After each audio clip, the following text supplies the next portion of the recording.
മുണ്ടക്കൈ ചൂരൽമല ഉരുൾപൊട്ടൽ ദുരന്തബാധിതനായ ചൂരൽമല സ്വദേശി വിവേക് മരണത്തിന് കീഴടങ്ങി. കരൾ രോഗത്തെ തുടർന്ന് കൊച്ചിയിലെ അമൃത ആശുപത്രിയിൽ ചികിത്സയിലിരിക്കെയാണ് അന്ത്യം. ചികിത്സാ സഹായത്തിനായി നാട്ടുകാരുടെ നേതൃത്വത്തിൽ ഇടപെടൽ തുടരുന്നതിനിടയിലാണ് മരണം. സുർജിത്ത് അയ്യപ്പത്ത് ചേരുന്നുണ്ട്. വിശദാംശങ്ങളുമായി സുർജിത്ത്, എപ്പോഴായിരുന്നു മരണം? എന്തൊക്കെയാണ് വിവരങ്ങൾ?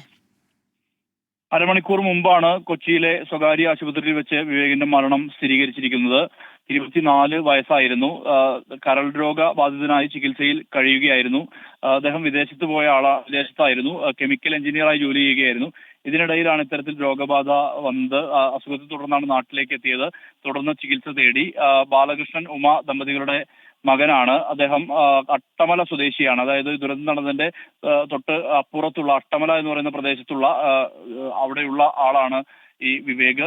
അദ്ദേഹത്തിന് സഹോദരൻ കൂടിയുണ്ട്, മനു എന്നാണ് അദ്ദേഹത്തിന്റെ പേര്. അങ്ങനെ ഈ നാട്ടുകാരുടെ നേതൃത്വത്തിൽ വലിയ രീതിയിലുള്ള ചികിത്സാ സഹായത്തിന് വേണ്ടിയുള്ള ഇടപെടൽ, 70 ലക്ഷം രൂപയാണ് ശസ്ത്രക്രിയക്കായി വേണ്ടി വന്നിരുന്നത്.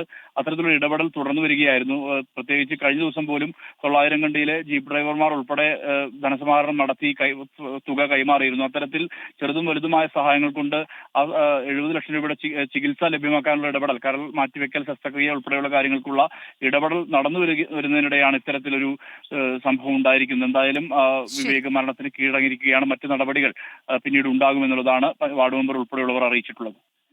ശരി, സുർജിത്ത് അയ്യപ്പത്താണ് വാർത്തയുടെ വിശദാംശങ്ങൾ നൽകിയത്.